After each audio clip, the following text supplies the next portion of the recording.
All right, we need to talk about what just happened at the Supreme Court because this could be the most significant Second Amendment case in over a decade. And I'm not exaggerating. The Supreme Court just held conference on two massive gun rights cases that could permanently end so called assault weapon bans across the entire country. We're talking about AR 15 bans, magazine capacity restrictions, all of it potentially on the chopping block. The order list is dropping soon, and depending on what the court decides, we could be looking at a complete reshaping of gun rights in America.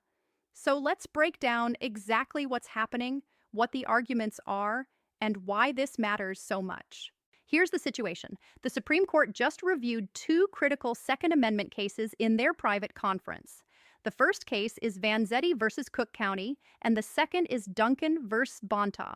Now, if those names don't mean anything to you yet, they're about to, because these cases directly challenge bans on AR 15 style rifles and standard capacity magazines. We're talking about the firearms that millions of Americans own for self defense, sport shooting, and yes, as a check against tyranny. Exactly what the founders intended when they wrote the Second Amendment. Vanzetti v. Cook County is challenging Cook County, Illinois' ban on what they call assault weapons. Duncan v. Bonta is taking on California's ban on magazines that hold more than 10 rounds.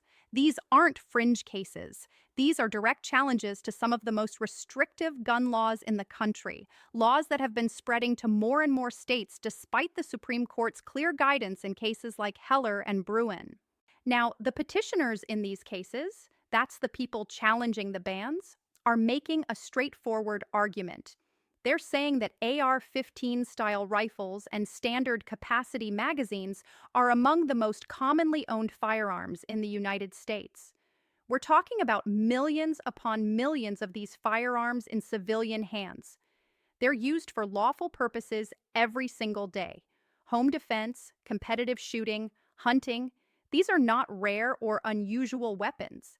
They are, by definition, in common use.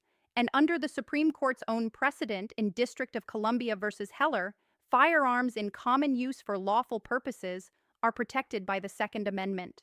Period. Full stop.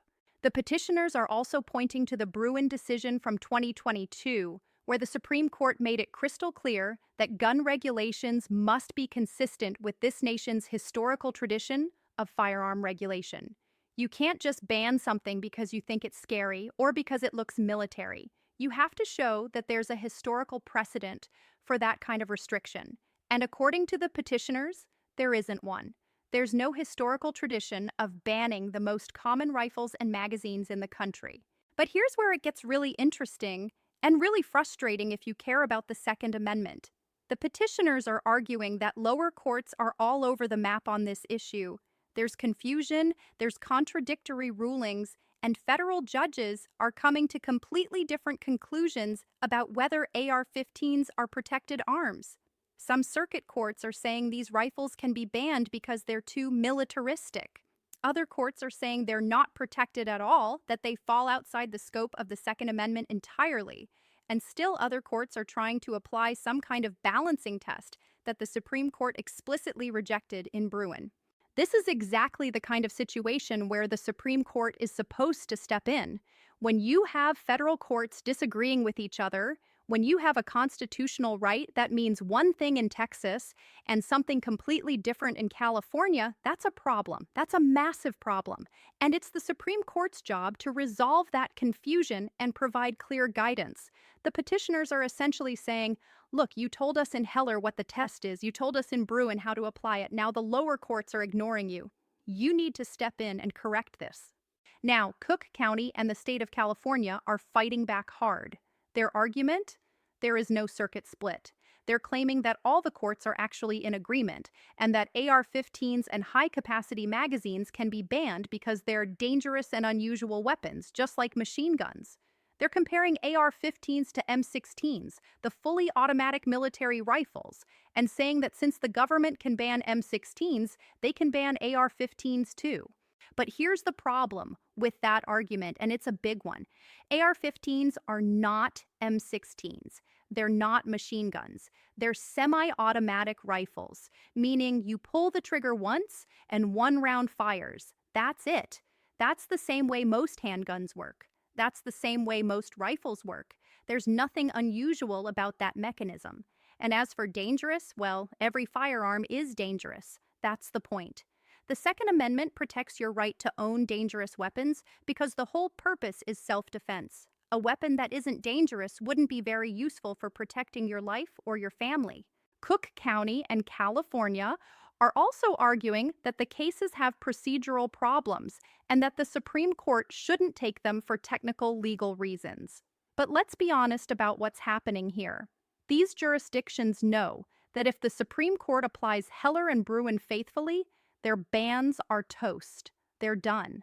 So they're throwing up every procedural roadblock they can think of to avoid having the Supreme Court actually rule on the merits of whether you have a constitutional right to own the most popular rifle in America. Here's what makes this moment so critical. The Supreme Court has been avoiding cases like this for years. Every time a major AR-15 ban or magazine ban case has come up, the court has denied review. They've passed. They've let the lower court rulings stand. And gun rights advocates have been tearing their hair out wondering why. You have Heller, you have Bruen, you have this supposedly bulletproof framework for analyzing gun laws, and yet the court won't apply it to the bans that affect the most people. But there's a reason to think this time might be different. Justice Brett Kavanaugh, in a previous opinion, essentially signaled that the court would be taking up one of these cases soon.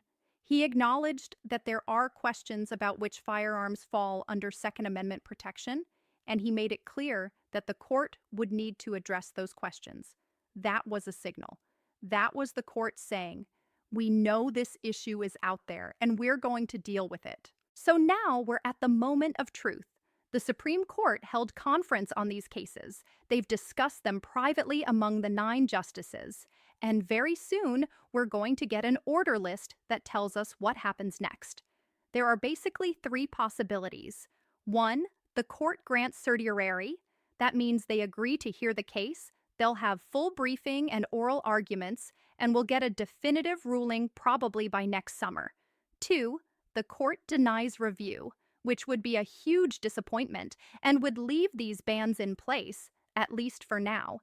Or 3, the court relists the cases for another conference, which means they're still discussing it internally and they need more time. Let's talk about what's actually at stake here, because this isn't just about AR-15s and magazines. This is about whether the Second Amendment means what it says. The text is right there in the Constitution. The right of the people to keep and bear arms shall not be infringed.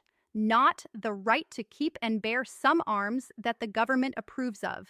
Not the right to keep and bear arms unless they're too effective. The right to keep and bear arms. Period.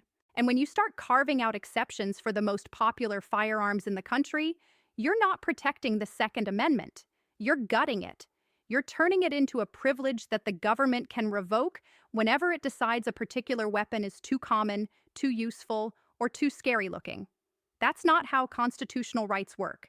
Imagine if the government said, you have freedom of speech, but not on the internet, because the internet is too powerful and reaches too many people. That would be absurd. Everyone would recognize that as a blatant violation of the First Amendment, but that's exactly the logic being applied to the Second Amendment right now.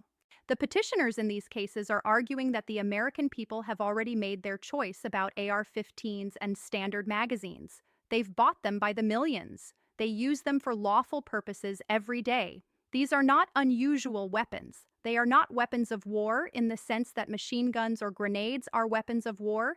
They are common rifles that Americans have chosen to exercise their constitutional rights with. And under Heller, that should end the analysis. If they're in common use for lawful purposes, they're protected. It shouldn't matter whether some politicians think they look scary or whether they make anti-gun activists uncomfortable. Remember, the Second Amendment exists for a reason.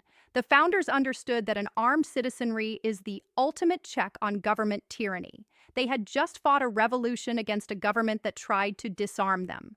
The British marched on Lexington and Concord to seize colonial weapons. That's what started the Revolutionary War. So when the founders wrote the Second Amendment, they weren't thinking about duck hunting.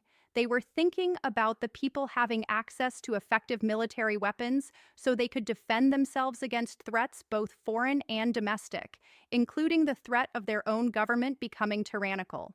Now, does that mean you have a right to own nuclear weapons or tanks?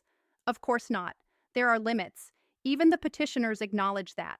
But those limits have to be consistent with history and tradition.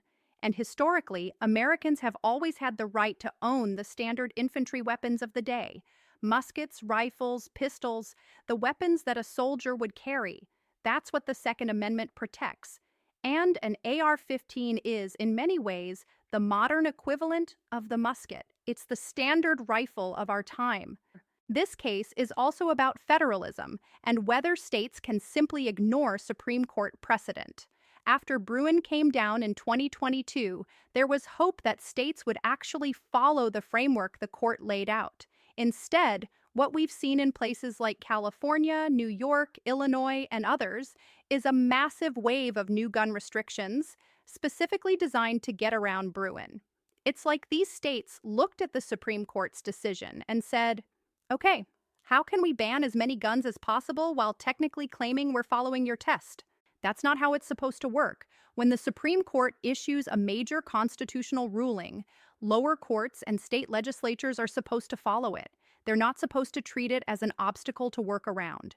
And if the Supreme Court doesn't take this case, if they let these bans stand, they're essentially sending a message that states can ignore their rulings with impunity. That would be devastating not just for the Second Amendment, but for the rule of law itself. So, what happens next? We wait for the order list. It could come any day now. And when it does, we'll know whether the Supreme Court is finally ready to address the elephant in the room, or whether they're going to punt again and leave millions of gun owners in legal limbo. If the court grants cert, this will be the biggest Second Amendment case since Bruen. It could permanently end AR-15 bans nationwide. It could clarify once and for all what arms are protected by the Constitution. And it could send a message to states that they can't just ignore the Second Amendment because they don't like it. On the other hand, if the court denies review, gun rights advocates are going to have to go back to the drawing board. They'll have to keep fighting in the lower courts, keep bringing new cases, and hope that eventually the court decides to step in. But every year that goes by without the Supreme Court addressing this issue is another year that millions of Americans are denied their constitutional rights.